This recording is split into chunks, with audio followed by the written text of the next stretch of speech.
99.1 The Sports Animal. Welcome back to Sports Talk with John and Vince. Pleased to be joined by MLB Insider for ESPN. He's the guy for ESPN in terms of the Major League Baseball draft, prospects, and the minors going up to Major League Baseball. Kiley McDaniel, you can follow him on X. It's Kiley, KILEYMCD. Kiley, Vince Ferrara here in Knoxville. Welcome to the show. How are you? Doing great. Thanks for having me. Man, appreciate it. Obviously, the University of Tennessee got things really going. Tony Vitello's won 40 plus games, 5 consecutive years. It's kind of a new world now in terms of Tennessee and draft prospects these days versus maybe those lean years of Tennessee baseball prior to.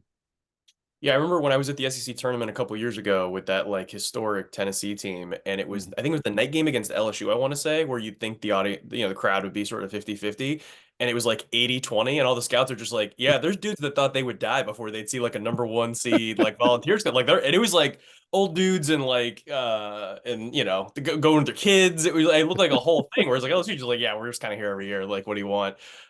So yeah, I grew up as an Alabama fan, so I'd never really, had a ton of affection for Tennessee, and then I've slowly moved into this more objective, like 30,000 foot view of things. So it's a lot easier to disassociate from those sorts of things. Yeah, there you go. Our audience would appreciate that for sure. Yeah. Kind of a rival a little bit. I mean, it's not as intense in baseball as it is in football, but the elite league. So I want to ask you about some of the guys on Tennessee's roster now. We'll get to some of the guys in the minor leagues and guys that have worked their way up to the majors as well. Give me your top prospect on this current Tennessee team for the big leagues, in your opinion, as you came out with the new MLB Draft Rankings 2.0 here this week? I think it's Billy Amick. He's in a group with a bunch of college third basemen from sort of the Power Five conferences, which is another thing that I may refer to, that we're seeing more and more of the good players get into fewer and fewer teams because of NIL and the portal and stuff like that, obviously happening in other sports as well. But as a quick aside, I would imagine 7 of the 8 teams in Omaha being power programs like it was last year with Oral Roberts as like the surprise. I would imagine that will be the standard going forward. Is there's just, if you have a hole in a recruiting class, you just go get somebody. And obviously the mid majors can't really do that, and they're losing guys. So Amick obviously came over from Clemson. He was a standout, I would say, as like a freshman that played a little bit, that had big power, and has slowly improved along the way, where he is probably a third baseman in pro ball. That's sort of a question. Is it third base, corner, outfield, maybe eventually first base? He's a corner player. But teams see him as at sort of a big league projection as like plus power, 25-ish homers, with a pretty good approach, but sort of the swing and miss in the zone is sort of the question. So is he a 240, 250 hitter? If he's a 260 hitter, maybe you take him picks 10 to 15. If you think he's more of a 230, 240 hitter, then maybe he's like sort of back of the first round, 25 or 30 overall. He's in that glut of players outside of the top tier of 10 players. I have him at 16. And in that tier, there's wildly different takes. Cameron Smith at Florida State, Tommy White at LSU, a lot of guys that are kind of similar sorts of guys, and teams have very different takes. So he's going to get kind of caught in that spin cycle and might go 11 and might go 26. It's just hard to say at this point. But yeah, if you see him in A-ball next year and he's hitting 270 with a bunch of home runs, then he's probably a big leaguer. And if he's not doing that, then it might take a little bit longer. Kiley McDaniel, ESPN MLB Insider, draft analyst, joining us here on Sports Talk. So who would be next in terms of the draftable players from the University of Tennessee? So that I think is a good question, because I got 4 guys all pretty close to each other at the Mhm. point. I got them 40, 43, 52, and 71, and that's including high school and junior college players. It's not just the college list. Mhm. And you could kind of put those guys in any order. I have Blake Burke at the back of those 4 just because he's sort of first base only, a little bit limited. There is a route where he turns into somebody like, say, Matt Adams, who's like really useful for the first couple years at the major league minimum. And then once he gets to arbitration, he's making 3 or 4 million, not as coveted.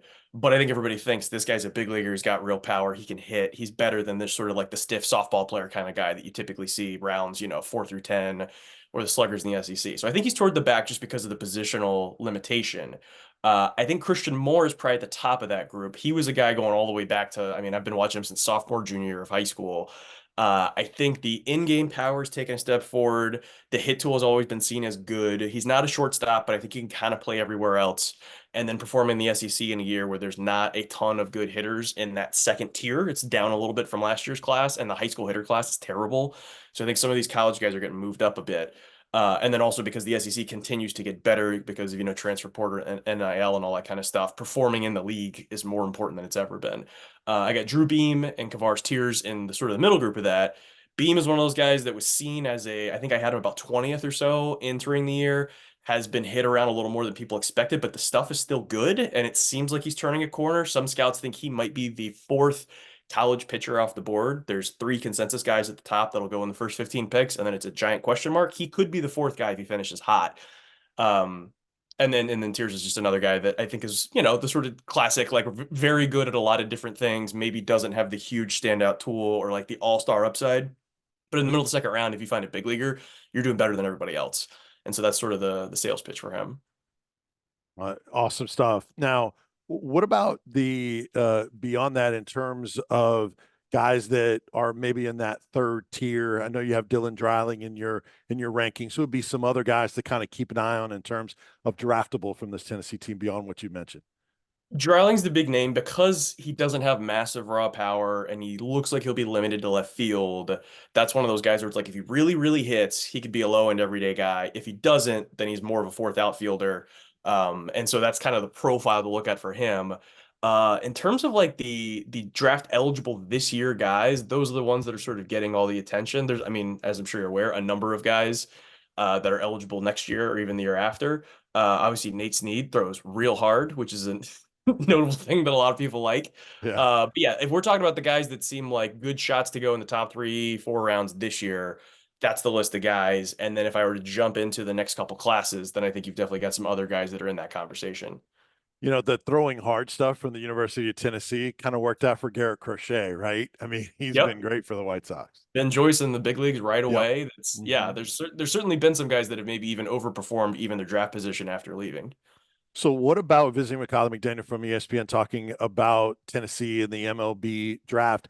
What about Tennessee commits? Because you have a number of them on your list because that's really been, I think, part of the secret sauce for Tony Vitello is they haven't been in recent years completely wiped out with the draft. They're getting some of those elite players on campus. Certainly some have signed with MLB too, but that's what I think some of the big programs, the sustained programs have been able to do is you get some on campus and you lose some to the draft. What about those guys that are part of the upcoming signing class as Tennessee commits?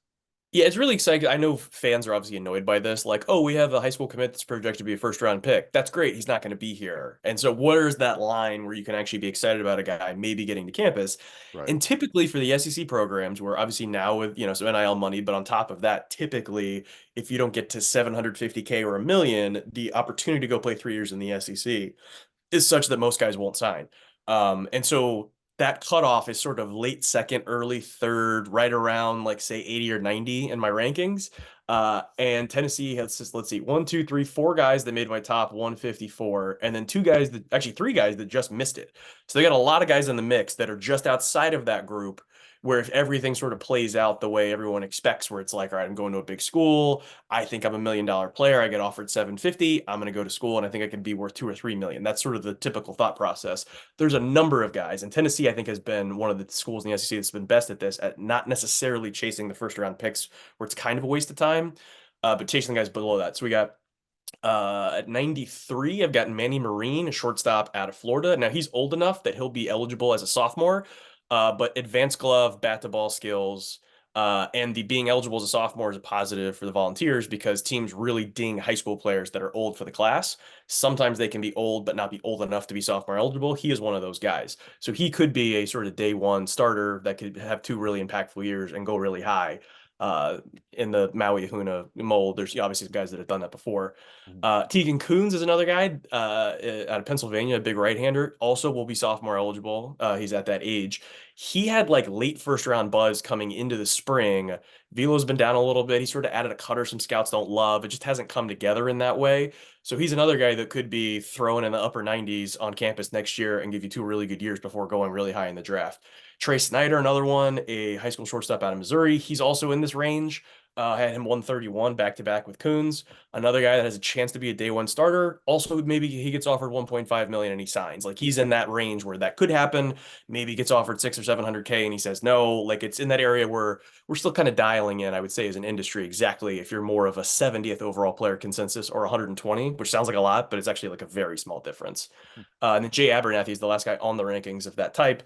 Another guy that's very easy to understand. He's a 70, maybe even 80 grade runner, which is the top of the scale. Maybe not a shortstop in pro ball, maybe good enough in college, more of a second base center fielder. Think of, a guy that kind of slaps it gap to gap. It was a little bit disappointing this spring in Atlanta high school ball, but I've also watched him face 90 multiple times this spring, put the bat on the ball. So it's not like he's not hitting. It's just not quite as much as you want to be able to pay a guy that's a little smaller than average out of high school. And then the 3 names that were just after that, Ty Southasine, another shortstop, another guy that's going to be sophomore eligible, 19 on draft day. Another guy that could be a day one starter, Anson Siebert, a big pitcher up into the upper 90s out of Kansas, who had a recent injury. I haven't heard how serious that is. It sounds like he should be fine. And then Levi Clark, another guy that actually saw a matchup with Abernathy in a high school game. Think sort of squatty, fullback looking guy that catches, but is more of an offense, hit power over defense kind of guy. Could be another guy that maybe DH catches and then works his way into more after that. But yeah, as you can see, it took me a while to get through all those names because there's a lot of them, which is a really good sign because you don't want to have to go into the portal for 5 new guys every year. Yeah, absolutely. Now, obviously, the portal's been really good to Tennessee as well. That's why they're number one and really good, putting it all together. Real quick, before we get to the guys in the minor leagues, Kylie, wondering if you're tracking the potential of the NCAA giving full scholarships to everybody on a full roster, as opposed to the 11.7, and if so, how much do you think that could maybe change decisions for some draftable players to stay in to go to college as opposed to taking that immediate money because maybe now they can get their scholarships fully paid for and be able to benefit from NIL rather than really not be able to profit from the NIL as much as they are now? I think it depends what tier of player you're talking about. Mhm. Typically, in I don't know, 90+% of times, if a player signs a contract with a major league team, as part of that, his school is covered for whatever is left. So, say you're one of these kids that's sophomore eligible, you sign it for 2 years. A free 2 years of college is in your contract. Now, not every kid takes that because it has to be within, I think it's either 5 or 7 years of retiring. There's like a whole process you have to go to. You have to sort of submit paperwork and do this whole thing. And not everybody does that, as you can probably guess. Mhm. So those last couple of years are sort of provided for, if not always taken. And for elite players, often will be all over the summer circuit, rich parents. And so the idea of paying for school isn't like a huge problem. But like you're saying, maybe there's a D2 guy that transfers in that's thinking about hanging around. He's on the borderline. Maybe he's a guy that gets NIL and would only sign for 200K as a, eligible sophomore, stay for an extra year. And then some of these guys that are maybe below the section I'm talking about, where it's like, do I want to sign for 300K or go to school and get 100% full ride and maybe a little NIL money? Then that's like a totally different conversation. For that guy, it's a giant difference. So I think it's going to be different for every sort of guy. Unfortunately for baseball, a lot of the top players tend to be baseball only, rich parents, travel, baseball, all that kind of stuff. I think one of the bigger things that may happen is earlier in the process when kids are 12, 13, 14, and they're picking a sport, baseball always gets pushed to the side over basketball and football because they have full rides and baseball doesn't. And so maybe now at that stage, guys will keep baseball alive as an option later. And in baseball, you can get paid out of high school.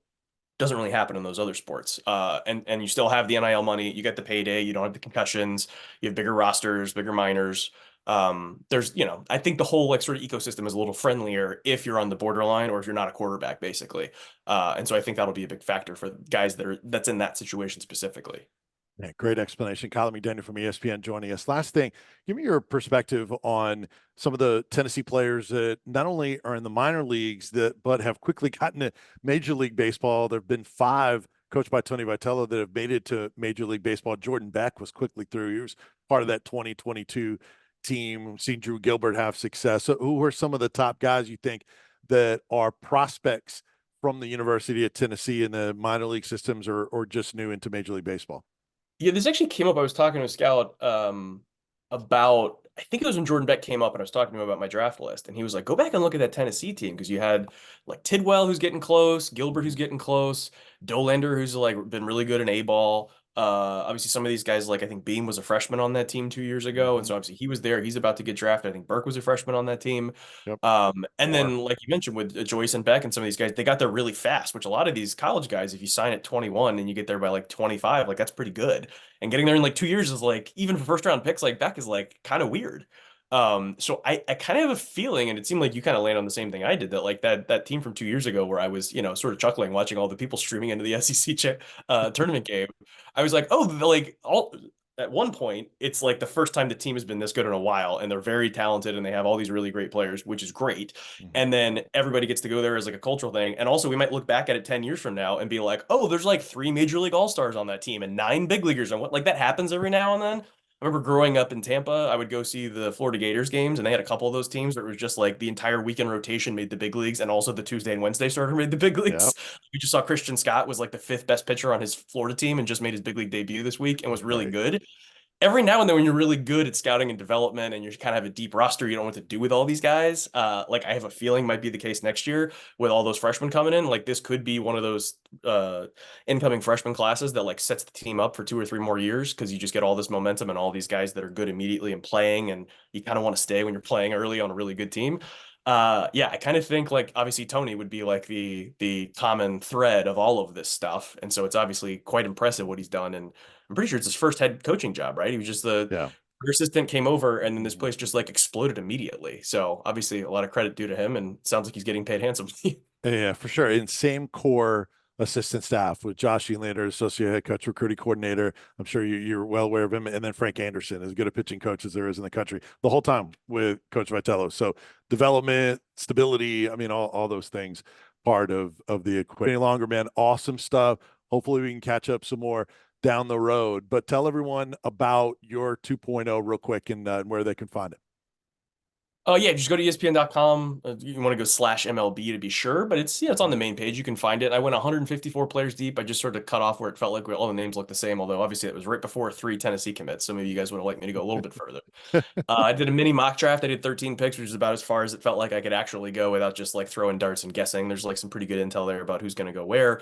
A ton of college hitters, so probably guys as like Tennessee fans you'll actually be familiar with. A lot of SEC players in there.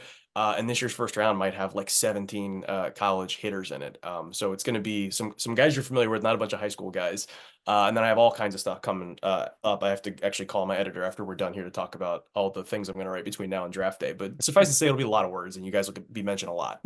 Well, I'll tell you what, crazy appreciate the fact that you included the commits, the schools where they're committed to, rather than me looking it up on different Oh yeah. websites. You provide it there because that's a part of the story in for college baseball fans. So that's an awesome feature in that for you guys to see. All right, this team has this amount of commits and things like that, including Tennessee represented. Kiley it's at Kiley MCD, and you can find his work on ESPN.com. Thank you so much, Kiley. Appreciate it. And have a great rest of the week. And we'll catch up with you hopefully again soon. All right. Yeah. Thanks for having me. All right. That is Kiley McDaniel, another Tampa guy. We'll talk about Tampa with him off air. This is 99.1, the Sports Animal.